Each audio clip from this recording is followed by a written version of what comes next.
What's going on, guys? Welcome back to another Game Time Discussions. I'm Emery Cuzzy. I'm sitting with Dustin Zimmerman, and we are doing the college football week 1 recap. And then we're going to look forward to the second week of football. This is actually going to be the week 0 and week 1 recap now that I think about it. But week 0 had one game that we're going to have to talk about, so we'll get into that. Well, but yeah, we'll talk about two. 2? Oh, okay. Yeah. I guess there is a second one. You're right. Barely. They slipped in there. Yeah, sure. But yeah, so this is, not a lot to say before this. Let's get into disclaimer. We're recording this on Monday. We were expecting the AP poll to put out their AP stuff, and they did not. So they pushed it back because of, I guess, the UNC TCU game. Yeah. No, I doubt either team ends up in the top 25. So based on that. Yeah. So we are going to be talking about the previous top 25. We're going to do a quick rapid fire like we have in the past. Of course, looking at all these teams, they will be moving. We don't have the updated, like we said, but they will move because, as you can tell, Texas is up there, and Texas lost to Ohio State. They're they're 0-1, and they're the number 1 team. That won't stick, obviously. So let's get into it. I'm going to let you go first. Sure. Well, first, you already presented it, the Texas-Ohio State. More than anything, Arch did not look good. I think the first throw he had was about 6 yards underthrown, and I texted you some not so nice things. May have been a hot quick take, but I was a little drunk. Well, it was more. No, not by then. No, oh. Jeez, it was 11 a.m. Oh, it was 11. Yeah, it was no. But no, it was more of a shock reaction. Sure. I was like, what was that? Yeah. I get being nervous first, big start per se, but it wasn't close. And then he had 1 or 2 good drives in the fourth quarter. But outside of that, every throw felt like it was underthrown, overthrown. Yeah. It should have been 2 picks. We're the second one. We're gonna fully recap this game here in a second. So we'll get to that, of course. But you'll get Ohio State also. So no. Penn State handles business against Nevada. Ohio State. Julian Sain did a lot better than I expected. Basically, what I had predicted with the quarterbacks both having their first big starts, I was the opposite on each one. So, yeah, Clemson loses to LSU. We're going to recap that here in a minute. Georgia, Marshall against Georgia, super dog. We'll talk about that in a minute. Also, that's fun. Notre Dame loses, very close game, but to Miami. So we'll get into that one because that is going to be on our recap also. Oregon handles business against a Montana State team that's not very good. Yeah. Let me rephrase that. Montana State is very good for their level. Well, at FCS. For their level, yeah. Let me rephrase that. A little bit different. They did handle business though. Alabama, Florida State is a game we are going to recap. That is going to be awesome for me. Did not handle business. No. So we'll get into that one here in a minute, which is going to be great. But and then also we just keep going. Yeah. LSU, Miami, recap games. Arizona State did not. They kind of underperformed. Yeah. Leavitt looked good, but Sure. Outside of that, you should not be beating North Arizona at home by 19. So that is not a performance that is giving me hope. Yeah, actually, I don't know, man. And then you have Illinois smoking Western Illinois. No big deal. They have beaten them by 100 points in the last 2 years. It's expected. Yeah. South Carolina, Nick Harbor. There you go. I'm gonna let you talk about your favorite team. Well, okay, yeah. Kyron Drones was fine. Kyron Drones had no help whatsoever. Right. And I think their running back got hurt at one point. I think he came back though. They didn't do very good. South Carolina looked not great either, but it's hard with week 1, knowing how prepared teams are. And whatnot. Right, of course. Sellers looked good. Nick Harbor made some plays, but I think it was more breakdowns from Virginia Tech than anything. Yeah, absolutely. I mean, this range right here is fun and interesting, actually. So, Michigan, close game against New Mexico. We'll talk about them in a little bit. I mean, close game, 17 points, but it's New Mexico. I was really surprised because they don't have Devin Dampier, who we'll also get to in a minute also. Yeah. So, and then you look at Florida against Long Island, 55-0. Good job. Expected. Yeah, I would hope you can do that. Their leading passer was Tramel Jones Jr. because Lagway didn't need to play. So. Right. Why even put that guy in, right? Yeah. And then you have, of course, SMU beating up on East Texas A&M, who is good also. Formerly A&M Commerce. Yes. East Texas A&M actually has a really tough game this week also. I can't remember who they're playing, but it's a top 25 team, I want to say. Yeah, their schedule for being a cupcake team. They schedule. They earn their money. They're not get scared. their paychecks. Their next game is Florida State. Oh, okay. I knew it was big. I couldn't remember exactly who off the top of my head, but yeah. So Florida State. So good luck. Yeah. Florida. One thing we didn't mention. I'm going to go back a little bit. Sure. Florida has a really big game this week that we're going to talk about against USF. Yep. So we'll get into them here in a second too. Kansas State is falling apart. Yeah, so I don't know what to say. Week 0 lost to Iowa State. Good game, really hard in that weather, so I wasn't going to knock them too much. But then having to win in an extremely tight game against North Dakota. 3 points. Not good. No. Avery Johnson, amazing again. Sure. But unfortunately, there's no defense there, and that's about it. Yeah. Oklahoma beat up on Illinois State 35-3. They're playing Michigan this next week. Texas A&M against UTSA. I do have to put this out there. Yeah, go for it. Because Dustin, I have to, we have to bash A&M a little bit because we put them so high on our preseason rankings. Yep. 42-24 in this game. I mean, they were 23.5 point favorites, but they could not stop the run. No. And that is what really was surprising to me in a Mike Elko defense. Yeah, the gut reactions I saw were that on top of that was that our rushing offense was bad, but we had Ruben Owens get 5 carries, Le'Veon Moss get 3. It was clearly just hey, let's get the guys going and not get anyone hurt in the first game. Yeah. The defense, though, I don't know. That's the problem. It wasn't the offense, in my opinion. I mean, the big thing was there was a 75-yard run. You subtract that one out, and you're at 128 yards. Mm-hmm. So, I mean, overall, it wasn't horrible outside of that run, but it wasn't the game you wanted to see. Right, absolutely. And then you have Indiana against Old Dominion. That was a lot closer than I expected. So 27-14. They have to play better against Old Dominion. You know what I mean? Yeah, that was bad. Ole Miss against Georgia State. Well, that was rude. What they did to Georgia State was just wrong. Did you see what happened to begin the game? No. A Georgia State player went over to, I think, Xavier Harris for Ole Miss, snatched his chain, and then threw it into the stands. And cops got involved. They're all on the field breaking it up and stuff because that's burglary. Battery? I don't really know. Yeah, some sort of stole an item and made contact with them. So I don't know how that plays out, but Georgia State, that was maybe the dumbest decision I've ever seen in my life. And then they get beat 60-37. Yeah, what did you expect? Then they get smoked. Makes a lot of sense, honestly. Yeah. And then you have Iowa State beating South Dakota after they beat in the first game of the year Kansas State. Yep. Texas Tech obliterating Arkansas Pine Bluff 67-7. No chains were snatched in the making of that game. Thank goodness. And then Tennessee Syracuse Superdog. Tennessee wins 45-26. Great game. And then Boise State USF.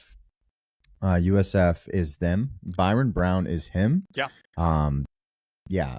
Boise State gets absolutely. I mean, okay, I've heard the case that Genty this, Genty that. He's overrated. He played in the Mountain West. Well, look, he wasn't overrated when you think about the fact that he was their whole offense. Yeah. They had less yards almost than he had by himself in games. Yeah. Like it was horrible. Without Genty, this team is nothing, honestly. Maddox Madsen with a 26 QBR. That's amazing. I mean, he stud.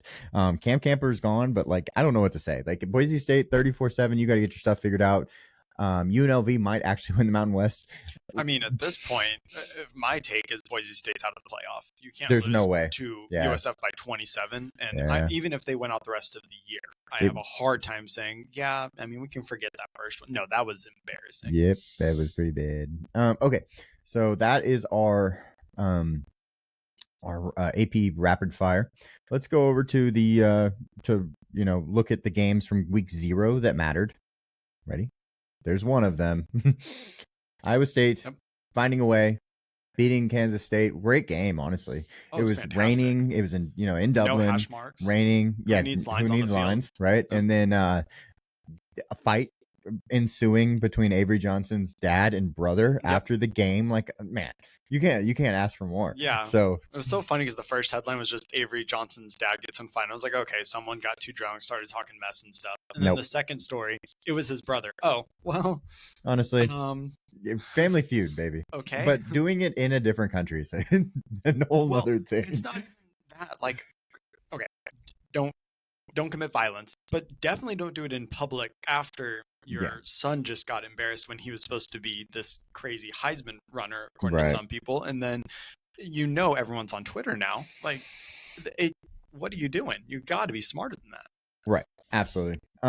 Let's go over though, because this is not that important. Iowa State's actually really good though. Rocco Becht was really good. Rocco Becht, well, sure. At managing. Basically. At managing, yeah. But I mean, he also looked good in the second game and stuff like that. So let's go over though to the next one. This is our week one game recaps. Starting off, of course, with Notre Dame, Miami last night. That was such a good game. 21-7. And then they come back both 24-24. 2 minutes to go in the game. Greatest catch of the year, maybe. In week one. That was disgusting. That one hander was amazing. So yeah, this was a good game, and then they win on the last field goal. Yeah, Carson Beck looked really good. CJ Carr looked a little nervous out there. Sure. At points. He made some throws that were not advisable. The kick flip pick was amazing, and I don't blame him for that one. Tight coverage still, but that is one of those balls of, okay, I can't really blame him for that cascade of events occurring. Right. I get that. And then we'll go over to Clemson and LSU. Look, actually, I kind of want to group. I kind of want to group the Clemson LSU and the Texas Ohio State games kind of together. We saw really good defense this week. Yeah, I mean, that's what that came down great to. Defense. Yeah. And we saw very little good offense this week. And now Garrett Nussmeier actually looked really good. Yeah. I can't take it away from him. He looked really good, but they still only scored 17 points in the game. Right. Now, that was a touchdown in my personal opinion. I get it. Yeah. I'm a believer in you have to catch the ball all the way to the ground. Yeah. So, but at the same time, by the rule, that is a touchdown. He had possession, went through the pylon, both feet down. I don't even remember. Both feet, right? Yeah. Mm-hmm. So it's like, that's a touchdown by rule. I mean, yes, I actually agree with the call on the field. If I got to make the rules, but I don't. We need to play by the rules. So should have been a touchdown. But they have a lot of firepower on offense. But even more so, their defense was what impressed me the most. Oh, absolutely. I mean, Harold Perkins is God, he's fast. He's back. Oh my God. He's back. The Injury didn't bother him. The Whitweeks and the brothers looked great. They got some really good pass rush from their D-line. I mean, they just all looked good. Mansard Delane had a game. There was a good group there. Antonio Williams, of course, was out after the first drive, I believe. So that, of course, hurt them. But hey, look, LSU's real. And we might have been wrong.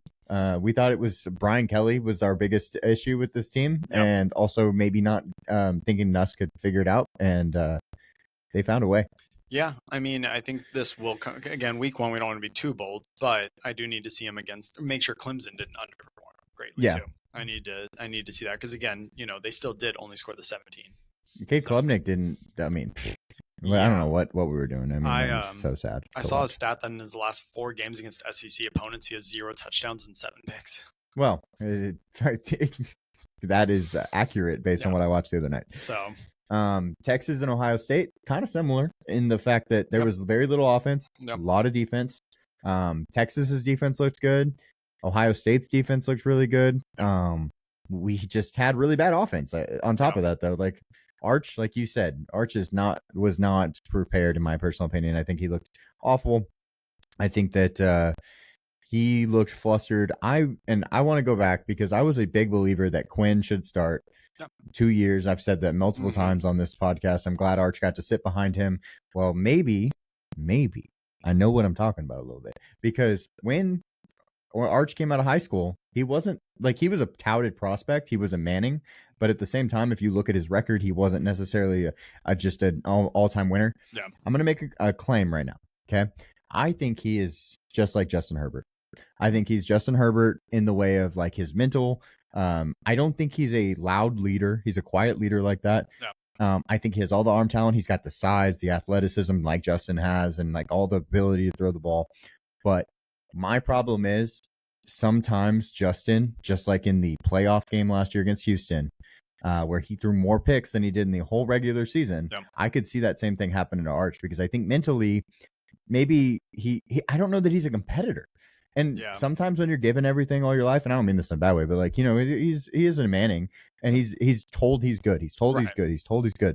Like when you're given all that stuff, maybe you just, or expect it, and you just don't have that chip on your shoulder that Yeah. makes you go fight for it and need it. So I think that, of course, it's one game. Yeah. It's one game. I think Arch has all the talent in the world, but I feel a lot better about my Quinn should be the starter. Quinn should be in the game. He gives Texas the best chance to win now than I did, especially when the biggest game of Arch's career is against Ohio State with a really, truly a new team.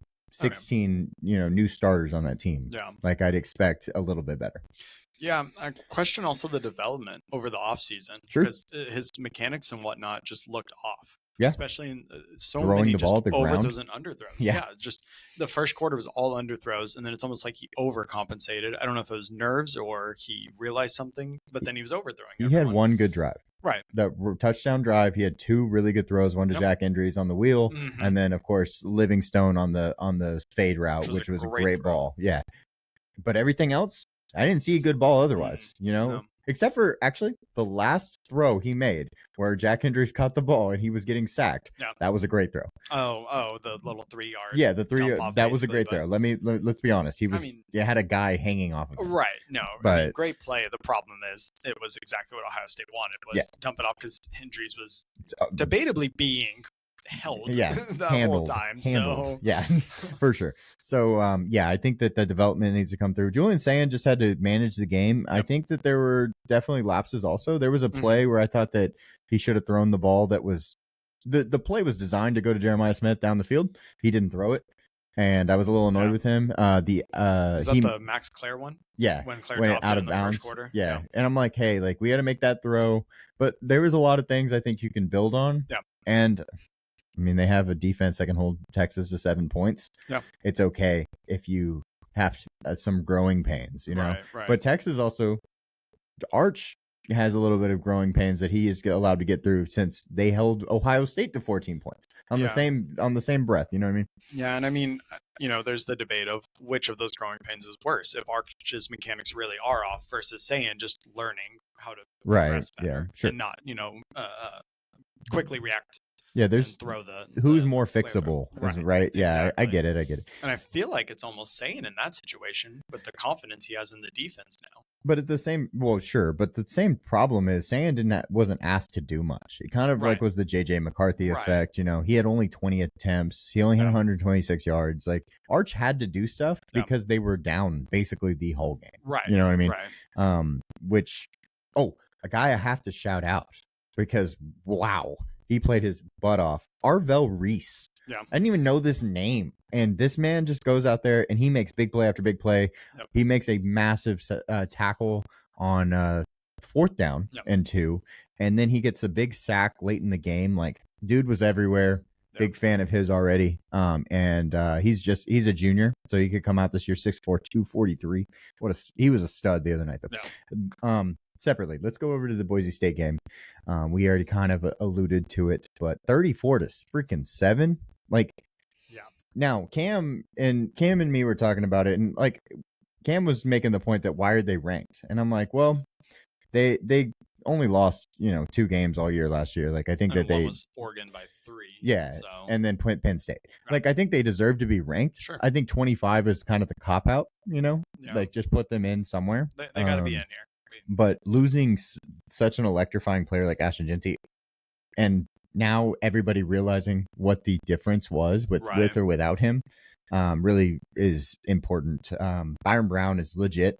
Yeah, he is legit, and missing last season, a lot of people forgot about him. But how about Boise State getting first touchdown and then 34 unanswered points, man? Yeah, crazy. Just did not ever progress, recover, nothing. And we talked about it. Why is South Florida a 5.5 point dog? Like, why isn't it bigger? Why isn't Boise State a bigger favorite? Yeah, why isn't Boise State a bigger favorite? Yeah. And we're like, I mean, obviously I don't know a lot about South Florida.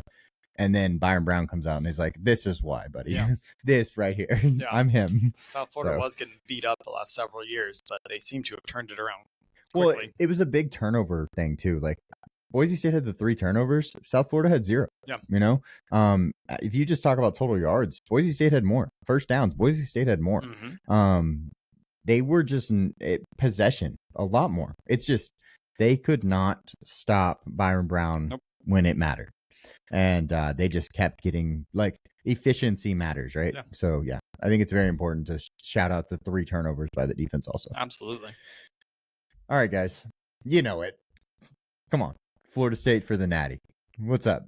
Come on. Why not? That was crazy. That was wild. I mean, look, I'm a Florida State fan. This is very, very biased. Obviously, don't show your friends this. But at the same time, we looked amazing. You did. And Alabama looked terrible. And Kalen DeBoer is not the guy. No, that was crazy to see. I mean, usually in a game like that, you expect, okay, Florida State goes up a little bit, and then I expected Bama to do what South Florida did and just rattle off unanswered points. Sure. And then they didn't. They couldn't do anything. One specific play was Ty Simpson on, I don't remember if it was 3rd or 4th down, but it was like a 3rd or 4th and 7, and he rolled out to the left, and he had 10 yards open. He should have ran. And then he threw it into double coverage. It was like, what? Why? You've been running. Like, he had other plays that were very similar, and he ran. I don't know what was happening there. Well, how about Tommy Castellanos being him and actually meaning what he said, man? I was about to say, I spent the last 2 months sending Emery every tweet I saw of his quotes of they don't have Saban to save them, and or he was right, all that stuff. And every time, just, hey, you need to pay a PR guy to go in there and tell him to stop. How about we don't and we just win by 14? You know. So you like Mike Norvell again? Is that what I'm hearing? No, I like Gus Malzahn as a OC. Yeah, which is crazy. As Apparently an OC, he just needed a demotion. And I mean, there's some guys that are just better at being coordinators and head coaches, and I think that obviously showed up for him. But Tommy Castellanos, man, he was making plays left and right. No. I really like Lucas. Oh my gosh, that dude is freaking fast. I was like, who are you? Like, oh my goodness. So there are some things happening in Tallahassee, and we just didn't know it. Nope. A&M started out as a 91.2% win probability.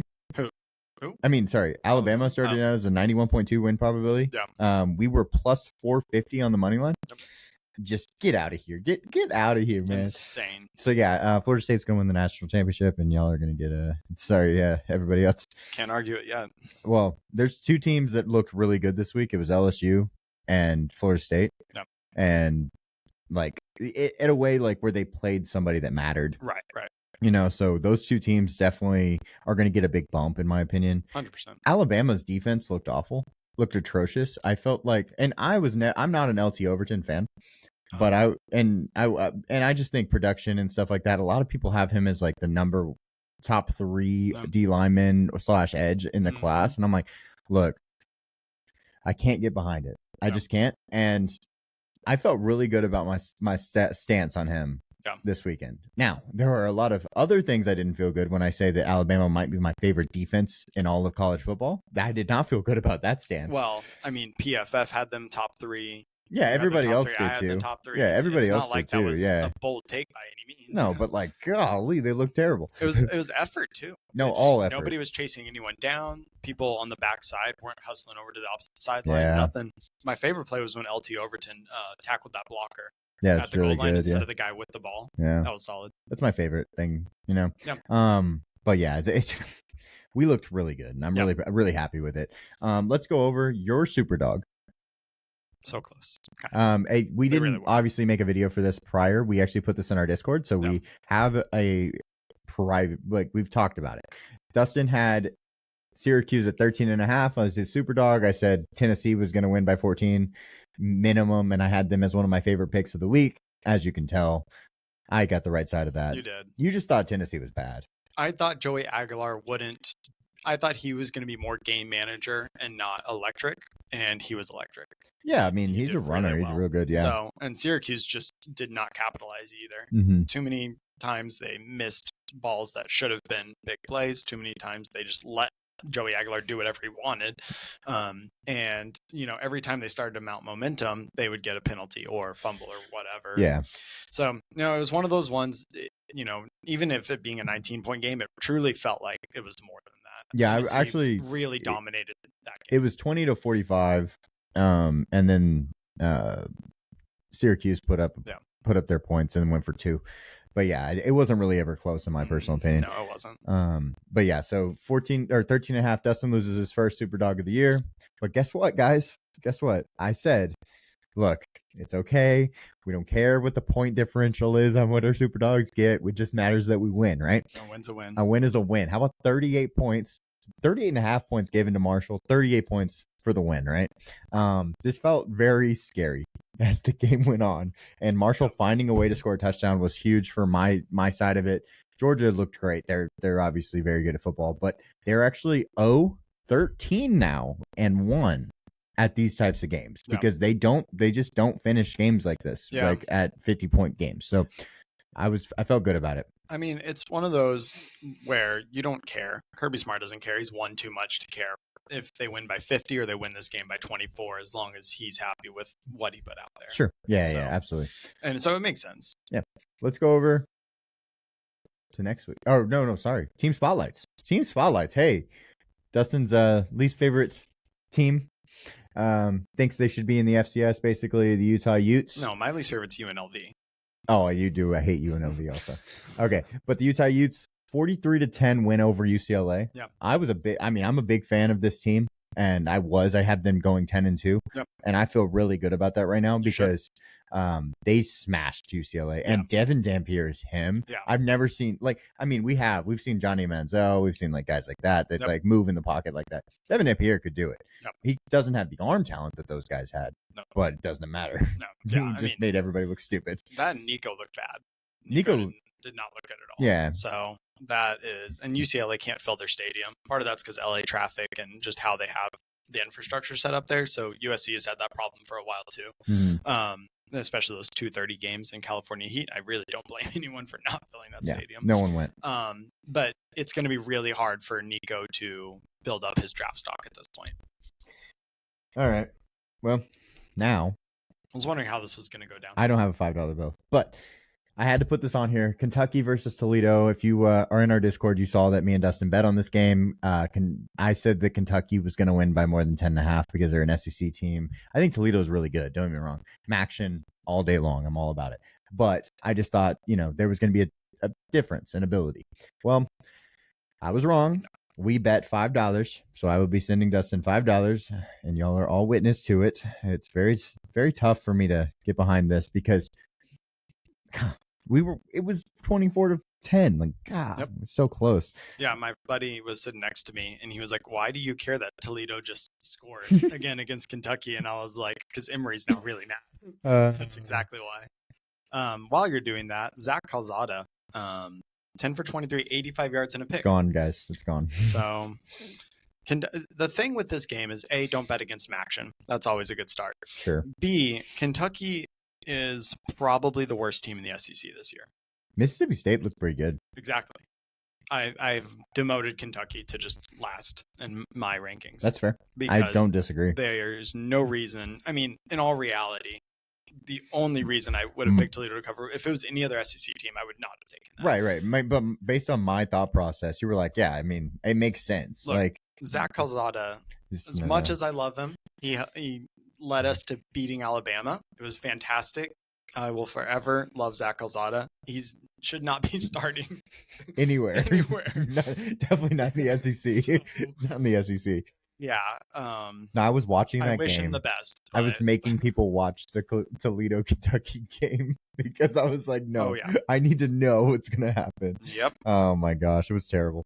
But let's go over, talk about the games of the week coming up. We also have a rivalry report coming up, so that's always fun. Michigan, number 14 versus Oklahoma, number 18.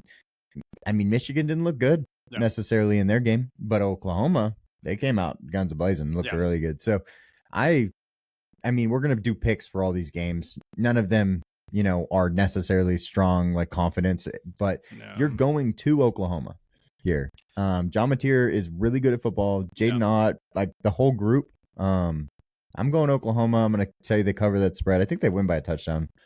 And, yeah. After seeing what I saw, I'm going to agree with Oklahoma and covering the spread. I mean, it's 2.5, but I would take the Oklahoma minus 2.5. I think Bryce Underwood looked really good. Justice Haynes looked really good, but the overall unit just didn't look strong enough to beat Oklahoma with their improved offense and Venables being a good defensive coach. Well, I also want to say that originally we both picked Oklahoma in our season prediction. So it's not like we're making some crazy, thought process on this. But yeah, I definitely think that we're picking Oklahoma, and it feels right, especially at home. And I wanted to make sure I get this real quick because I wanted to see what this. I mean, I know you're not betting on the spread here by any means, but for Illinois? No, for Oklahoma. Oh, well, the problem is all the spreads weren't updated by the time we made this. It's still 2.5. Two and it's a still half. 2.5. Yeah. Yeah. So I just want to make sure. They've been releasing them throughout the day because this morning when I was looking, there were like 10% of the games had spreads. Now like 80% do. Right. And also I did want to say, Jay Knott was one of our guys that we didn't necessarily love. He did not even have the most rushing yards on the game. He had 1 carry for -3 yards. Classic.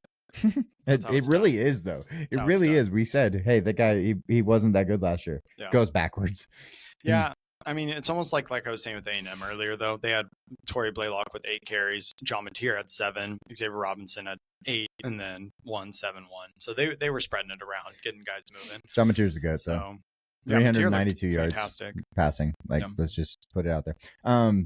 Next up, Illinois versus Duke. Duke's actually kind of interesting because they had they were close at halftime with Elon. Yeah. And then they decided that they were going to play football. Yep. And they remembered how, and they go on and they beat the hell out of them. But at first, I was like, hey, this isn't looking too good for my thoughts on Duke. But they come out and they do really well. I'm not that high in Illinois. This game, I believe, is at Illinois. No, this game is at Duke. So it gives them a little bit of an edge, in my opinion. Give me the Duke Blue Devils to pull off the upset. I'm gonna stick with Illinois on this one. I think Duke is going to be better this year, and we're going to keep seeing this Duke not being bad at football thing going on. It's 2.5 now. Yeah, it is. To Illinois. Let me change it. Which actually makes me like it even more. That's fair. I will gladly take that instead. Yeah. That just updated. Like I said, they've been updating them throughout the day. So, yep, I'm gonna stick with Luke Altmaier in Illinois in this one. I get it. I think Duke is one of the weird dark horses that we're gonna have to talk about this year, though. Oh, for sure. And I'm glad they got that weird, terrible first half out of the way. Yeah, Elon. I think this is kind of a really good schedule for them in terms of that. Get the first half out of the way with Elon, do better, get to play a big game with Illinois, win or lose, assuming they don't get absolutely smacked. It's going to be a good building game for them for conference play. Yeah. SMU versus Baylor. SMU currently a -3.5. Baylor gets. Honestly, I thought Baylor was going to give a little bit more than they did against Auburn. Yeah. I was really disappointed in them. They did bring back a lot of vets. Yeah. And I just think maybe their ceiling is capped on ability because I thought that Sawyer Robertson looked mid to best, in my opinion. They're 27 for 48.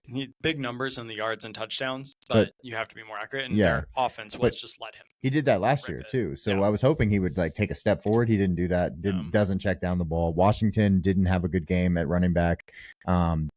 Receiver wise, of course, they have good, basically they have above average receivers, but I just didn't love the team, how I felt about the team after watching the game. Yeah, I'm sticking with SMU. Yeah. I'll take the points too. Yeah, me too. 3.5. Yeah, I agree. I think that they looked really good against East Texas A&M. I mean, SMU did what they're supposed to do basically, and Baylor didn't, is what I'm getting. Well, Auburn maybe just is better than we thought. Yeah, but it was more of the control of the game. It was, again, one of those I never at any point thought, after the first quarter, Baylor was ever going to be there. Over. Yeah, exactly. So, they always looked better. They kept fighting some, and they're a good team. They're not, a bad team like Kentucky, for instance, but they weren't good enough to take that next step. Yeah, absolutely. And then let's go over to the Rivalry Report, which is part of our games of the week. First one is Kansas, Missouri. Kansas was 2-0 before a lot of teams were 1-0. Yep. That's all I'm saying. They finished on Friday night. They got done. I think Missouri is legit, though. I really do. I can't buy it yet. I think we have to kind of take a stand here, though. I'll take one. That's fine. You're going to take a Kansas stand? I'm taking Kansas. Okay. I'll take Kansas money line. How about this? On stream. I got Missouri money line. Missouri money line? We're doing money line. I mean, no. I got Missouri spread. You can have Kansas spread. Yeah, that's fine. That's fine. All right, $5 on it. We do $5 bets because we have to bet real money on other things. Yeah. So keeping it low. But yeah, y'all saw it. 1-800-GAMBLER. But what? No, that's fine. No, yeah. Give me Jalen Daniels. I'm fine with He it. looks great, and I texted you. I was like, "Oh, look at that! Kansas is good," and you're like, "Well, they haven't played anybody." I'm like, "It doesn't matter. Look at how Jalen Daniels was playing. Well, like that was my thing." It's hard for me because 2 years ago I was like, "Hey, put Jalen Daniels in the Heisman conversation," and he played like it until he started to have really bad games at the end of the year. And then last year he just never recovered from it. And then this year he looks back to that. So he's good. He's very good at football. I don't trust Eli Drinkowitz. And if you ask a lot of Kansas fans, Missouri is a bigger rivalry to them than the Kansas State game. Sure. It's a crazy rivalry in the Midwest out there, and I love it. So, yeah. But I'm taking Bo Prabula. Sure. For what he can do. And then I'm taking Ahmad Hardy, man. That's where I'm at. Ahmad Hardy is really good. I told you. Yeah. Told you. We watched 2 freaking plays of film, and I'm like, this is the dude. He's the best running back in the SEC. If you haven't heard me say that yet, I've said it all summer. It's true. But I'm going to keep saying it because he's that guy. Yeah, I still agree with that. I'm not going to argue that so at all. Good. The so good total for this game is 51.5, and I feel like I'm taking the over. Yeah. Okay. Because I think it's just going to be like Jalen Daniels electricity versus Bo and Ahmad Hardy electricity. It's going to be a fun game. Like we said, though, Kansas has played 2 games. They've won 2 games. They beat Fresno State in week 1, and they beat Wagner in week 2, but they've only allowed 7 points per game. Yeah. Missouri, though, goes and wins 61-6 against Central Arkansas and just blows them out. So that was good. Both of these teams are running in the right direction. Yeah. Basically. And I really do like both of them. I just really think Missouri is going to be one of those like scary, like playoff type possible teams. It's just the schedule. The schedule is a problem. Yeah. So, and then on the other side, Iowa State, who we've talked about a little bit today, they have looked pretty good. They got their win in Dublin, like we talked about, and they're going to Iowa. They're going to Iowa. Is that correct? Yeah, but I mean, no. It's at Iowa State. That's backwards up there. So yeah, it's at Iowa State. Iowa has had the PFF top rated offensive line last week. I don't believe in Mark Gronowski. Sorry, but no. Everybody wanted to say it all summer that he was him, and he had 44 total passing yards. Yeah, and a lot of plays that looked really bad. I just the halfback dump off that he overthrew by 7 yards somehow. No, I have no reason to believe Iowa's going to win this game. I think Iowa State wins. I think Iowa State wins by 2 touchdowns. El Assico. It's at home. I know. It's at home. But it is a rivalry game, so you can never count that part out.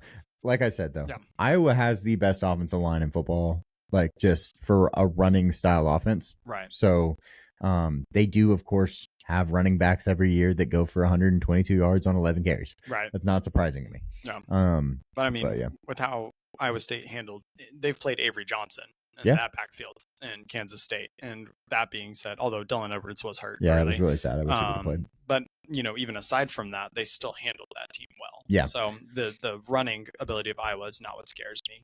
Or I guess I'm okay with Iowa State's control of it. Sure. Yeah. And of course, like we're picking these games, like like we said earlier, none of these are like confident, necessarily different levels of confidence picks. I'm actually confident in Missouri. You're confident in Kansas. That's why we were willing to make a bet.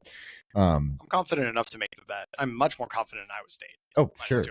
Oh, yeah. For sure. Take it. Yeah. Book it. Let's go over, though, to, I believe, your first.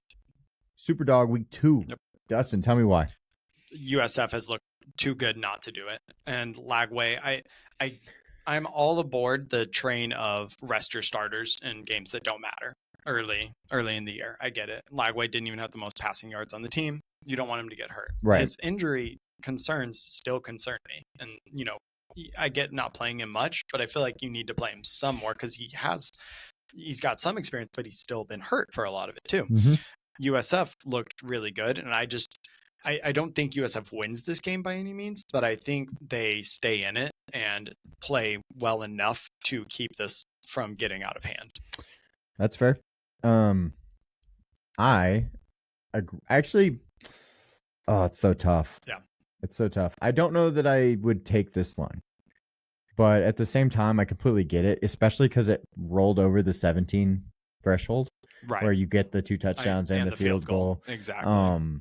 But I do think that Byron Brown is going to just say, "Hey, we're going to put this team on my back and we're going to try to run with it." They did just, of course, smack a Boise State team, which I don't know if they're just good or if Boise State's really bad.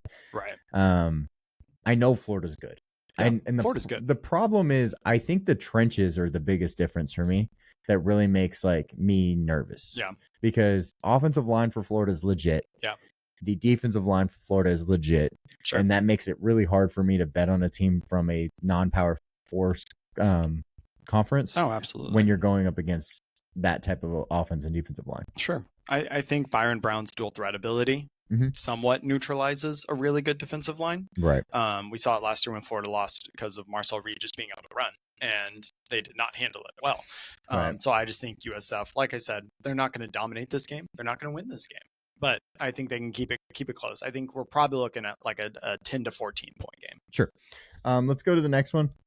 It's going to be my super dog for week 2. It's going to be James Madison getting the 14.5 points. I know Dustin wanted this one, but I saw it first. Yep. So that's how it goes. They are playing against Louisville though, and Isaac Brown is really good at football. Yep. He had 6 carries, 126 yards and 2 touchdowns in the first game. Miller Moss did not look good though, which makes me feel a lot better. Yeah. That was the biggest thing. I was like, if Miller Moss would have had a good game, I'd have been a lot more nervous. But he went 17 of 25 for a touchdown and 2 interceptions. We're talking about Miller Moss, he's an upper echelon quarterback coming into the year, and that's why a lot of people like Louisville. You had them at 6-6, so you did not believe in Miller Moss. No, which is understandable. Completely get it. Well, I can't necessarily buy it at this point in the year. I can buy James Madison though. James Madison has looked good, and they blew out Weber State. It's not a big deal because it's whatever. No. It's just Weber State. But at the same time, they are a betting favorite in the Sun Belt, and I think that this team is good at football. Yep. I think that they're a 9-3 to 11 win team this year. So why not it be a win against Louisville? One person I want to shout out is Club Lubin for Louisville. Had 2 sacks though. Yep. Looked really good, and he is a transfer from Coastal Carolina last year. James Madison definitely. And you're saved by 2 touchdowns on this line. Yeah, give me James Madison to they're not going to win, but we want a super dog to win this year. You had 2, right, last year? I had a couple. And I had 1, right? One was Georgia Tech. That's correct. First game of the year, I got Georgia Tech. Haynes King, my boy, beating Florida State. That's correct. Yeah, I remember. I was there. Yep. But yeah, so I think this is a winnable game for James Madison. Yep. So that part makes me feel better about this whole thing. Sure. No, I like your super dog much more than mine, but that's how first come, first serve works. So here we are. You waited. It's not my fault. Next. Heisman hopefuls from week 1. How about those names up there, guys? So these are the kickoff. Yeah, pre kickoff lines. Before any games happen, the next page will show the after and what's changed. Yeah, a lot has changed. Arch Manning plus 600. I don't know if that's stayed the same. Pretty high up there. Cade Klubnik plus 900 against Garrett Nussmeier in a head-to-head. I think you all have an idea of which way that one shifted. Yep. Lenora Sellers looked amazing for South Carolina at plus 1,600. Yep. You have a pair of Ohio State guys on there, Jeremiah Smith and Julian Sand. If Julian Sand doesn't throw the ball to Jeremiah Smith, it does not matter how good he is. Well, that sounds like Kyler and Marv. I will say Jeremiah Smith's drops were wild. They were 2 drops early. That was crazy. I'm not gonna lie. I'm with you. Telling my buddy, he was like, "Oh, didn't you say that guy's really good?" I was like, "He's really good. Trust me." And then he had that screen and dropped second. I was like, "Jeremiah, please save me. I'm trying to educate the kids here." Yeah, I got the number 1 player in the 2027 draft. Showing him 3 graphics about being the top offensive player in the country. Please prove it. No, he did not. He did not do that. Don't think that Julian Sane will stay at plus 1,800. I think that obviously that was not a pick that I would have gone with though. That is solely for the people who just saw, new Ohio State quarterback and how good they were last year. I'm going to take that line, and they did. And then Lagway, Drew Aller, those 2 guys, we just haven't seen anything. No, and we just don't know until they play somebody. Right. So, but there are big games on here. You have Ohio State, Texas. You have LSU, Clemson. Well, let's go over to the next one. Oh, hey, look at that. Garrett Nussmeier, number 1. Number 2, Lenora Sellers. Then we add 2 players that weren't even on the list. Yeah.